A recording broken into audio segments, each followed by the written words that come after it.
Hey YouTubers, Seth here, and today I'm bringing you a video. This one is part 4 of the Ultimate Character Guide for Crowley, the Beast Warrior, who is now a Guardian. I actually Guardianized him a couple of months ago, but I wasn't able to play for reasons. This episode is mostly going to feature fights against shadows, which were quite a big deal until Lord Varys left the Adventure Quest staff team. Now, what you're going to need is, first of all, they're quite difficult. They're not difficult, they need a very specific set of equipment which you can't really beat them without. So that's what this video is going to feature on, mostly. So for starting off, you need to get the Paladin Shield from, the Paladin shop. You can get it on the travel map, you can't really miss it. And you should have probably trained Mage to level 5 just for this. Now, coming to the quest itself, the first thing you want to get is Shadow of Doubt, which is the armor you need to pick up in case you want to get Ultimon. In case you're a Guardian, like this character right here, you can just bypass it altogether, just get the Crystal Breast with Shadows and pick up the Paradox Plate or whatever it is closest to your level. It's neutral and it gets the job done. It's almost the same as Shadow of Doubt in most aspects. Now, the first monster you to face in Final Countdown War is the Eclipse Dragon, which is basically shadows, so whatever you do, don't use light weapons against it. It's just going to heal the monster, and that is something you don't want in absolutely any capacity. Instead, go for a water or an earth weapon like I am in this video, and just store it out in case you need potions, use it, and there's really no harm in doing so. Because it's not a very easy monster to face off against. It's got the fear infliction, it's really hard to hit sometimes. All things considered, it's not the easiest of them all, but it's not that difficult either. Now, shadows were a huge thing, in case you didn't know. Back when Lord Varys, the staff member, created the Secret Rats and all the shadows, back when he was still an employee, but due to reasons quit and whatever it is. Either way, shadows were a huge thing and they brought some of the best storylines in the game. But since then we haven't had any release pertaining to shadows, and he was actually responsible for the Paladin and Necromancer class revamps. But we will be getting those in the future, which has been confirmed by the staff. Now, coming to the second monster, which is the Empowered Secret. This monster is it's somewhat similar. It deals light or darkness damage depending on which is higher, as long as it has mana, and then switches to earth. So you just need to make sure you have a good earth armor and shield to tank the hits. Get a miscellaneous item too in case you're overly worried. Aside from that, I suppose it's fairly straightforward. I don't think I have potions at this point in time, so I'm just... Oh wait, I did. Continuing. So, again, fairly straightforward monster, and there's not much to talk about it. All you need to do is pick up the 2 items, which you should be seeing in a couple of minutes. So, Fun fact, this event is responsible for the reason we have Ultimon in the first place, and the whole Legends of Lore challenge gauntlets and all of those things. So, well, the more you know, I suppose.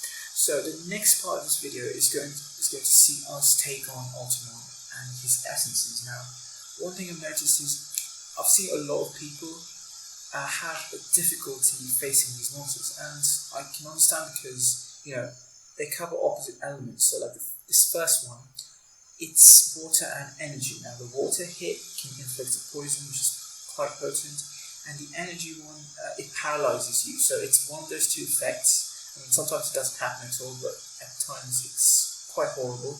And the horrible thing is, for adventurers and guardians, or those who don't know a lot about this game, you can't really get opposing elements unless you buy something like the champion sets or have Straitjacket that comes around for Halloween. But normal people, normal adventurers and players can't really get the stuff, so you just have to make do with what you have at the moment. So For this purpose, I'm using a water armor that's available from your guards, and at the same time, I'm using an energy mist, so that sort of covers the energy part, and I take as minimum damage from water as possible at the same time. So you can see how that works. About this, actually, in fact, come to think of it, I would love something like this as a guest, because for Beastmasters in general, we don't really have a lot of compression items to begin with when it comes to guests and summons.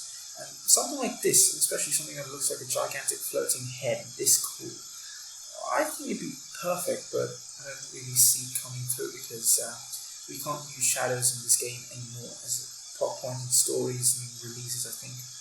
So, either way, this monster's down.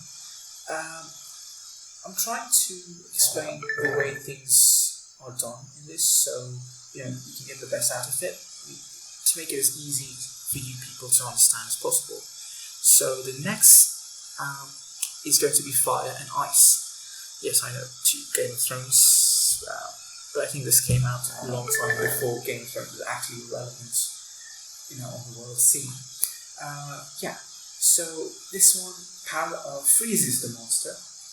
It freezes you in case it hits a light hit, and at the same time it can burn you. So it's somewhat similar to the first one, and it is just as horrible to deal with because there's very few compression fire and ice armors in the game which aren't locked behind GGBs and champion packages. So what you can do is use the Overlord set or Prince's Reign as the one I'm currently using, along with a fire shield, or ideally you need Fur of Ignis, which covers both ice and fire. At the same time, you can use something like Dragon Knight's Helm, or what's the other one? Eye of the Unholies, which is from Nightbus, in case you took Stormfallen as your kingdom. So that takes fire. In case of ice, you can use the Horror Show, Void, Helm, or something. That works just as well. And as you can see, it's not the easiest thing, especially without using custom equipment. I mean, in case I was backing this on Seth or any of my main characters, I wouldn't be taking really as much damage because I can get both elements down to around 20%, which is absolutely amazing. But in case of normal characters, it's really not possible. But that's why I'm trying to make this series so I can help out as many people as possible, take on boss battles and all that stuff, make it easier for them basically, because some of the game's aspects you don't come to know unless you play on the forums and you get advice from all these experienced pros and all that stuff. Now coming to the last part, you're going to have to battle 4 monsters, I think, which is again like a pattern that's there in all of these so far. 4 monsters and a boss battle. So the first one, fighting Alpha Werewolf, and I think I'm doing quite well, all things considered, because I'm using an armor that is about 15 levels lower, and I'm not getting stunned as much too. One problem I have with this quest is the monsters are incredibly tanky. I mean, it takes a long time to deal with them. I think the water and fire ones were especially difficult because the water ones had high HP to begin with, and the fire ones had low resistances, like the Fire Golem, which has about 30 to 40% to all elements. So it's kind of annoying to deal with those, especially without a nuke, which I'm usually accustomed to. So now coming to the Vampire, what you need to do is use something like Elemental Mist. If you're using a dark armor, you use an Earth Mist. In case you're using Earth, you use Dark one. And it has to be multiplicative, so you take lower damage on the whole. If it's subtractive, it doesn't work as well. Or you can use something like Zarnade or Cyclops Eye, in case you have it, although I'm assuming you probably won't. But yeah, those mists are amazing. They compress all elements into one slot, so it's great in case you want to use other items in general. Now, coming to Ultimon, this is the final one before you face the big guy himself. So this one attacks, like I've said before, Earth and Wind. The Earth attempts to paralyze, but I've got a helm which prevents that, so it's most likely going to just try to choke. Well, that came out wrong. Sorry, it's going to choke the character, which reduces your overall damage depending on, I think, how much your wind resistance is. And as you can see, considering I'm in Earth armor, I'm taking quite a bit of damage from his wind attacks, and it's as a result I'm not dealing as much either. All things considered, because I have Leprechaun, which, as some of you might know, boosts the damage from your light attacks depending on charisma. So it's basically like a Dunamis or Polala, except it only affects light-based attacks. So in case you've got White Knight seeing a bit of charisma, instead of using Polala or Dunamis, just go for this. It's going to do a lot more. It's going to do a lot more damage then. Now that I'm almost done with this monster, final boss, Ultimon, it's quite difficult. It's not difficult, but he's just got this one particular ability which, let's just say it's quite annoying. 1% of the time, and trust me when I say this, it happens a lot more than 1%, because every time I face him, it's occurred. It deals a nuke, it deals about 11 times more damage than it does on its regular attacks, and it cannot block. I mean, you cannot block it, regardless. So, it's basically, when you're level 150, you have to make sure your HP is about 1,500 to 2,000. It always remains at that level, just so you don't get completely blown back by this monster. Because once you're doing this battle and having to face it all over again, especially all the other monsters, it's just outright annoying. So this, it's got some really good mechanics, which I hope to see someday. First up, it doesn't, you can't use any status effects on it, so in case people who rely on using status effects like paralysis, it's not going to work. Second, it can reflect 100% of the damage you do back at you. It's depending on the save, but more likely you're just going to take back all the damage you deal. And you can see the nuke just happened some time back.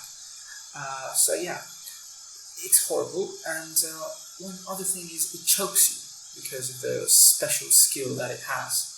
So it's going to be a long battle, even though it doesn't have all that much HP. At level 150 it's going to be around, I think, 10,000 or 8,000. But because you're hitting at 50% resistances, it's almost like 16,000 if you think about it. Now, coming to the battle's almost over. You pick up Ultimon, but one thing I kind of forgot about this is I was under-leveled while I battled this monster, so I can't pick it up right now. So I just had to go back to this whole quest again later on, and I didn't record that part basically. So next part is going to cover the legendary Shadow Crystal. Now this is the Gauntlet which I talked about, which came as a direct result of the final Countdown War. So if most of you might know, it's there's some items called the legendary Shadow Crystals and stuff like the necklace, rejuvenating necklace, Cyclops Eye, and all of that. Those you get from this challenge. Now you have to first search the monster, gain its essence, and come back and fight it. But in certain situations, you can fight all these monsters together, and depending on whether you use a challenge or not, you get different types of rewards. So in case of this challenge, you get the legendary Shadow Crystal of those 4 monsters. So right now I'm fighting number 1, which is the Hydra, Naga, Minotaur, and the Rock. So each of them have their own gimmicks. The Hydra just inflicts a really horrible bleed. Naga, it has its own elemental attack. Minotaur dazes you and deals more damage as its HP goes down, and the Rock just dodges and dodges and all of that.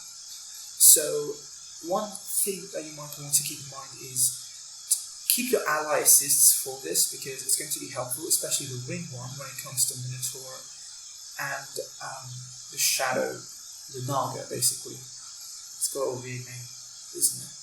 So another thing, well, I've actually used Ultimon against this monster. Ideally, you want to use Adventure Plate.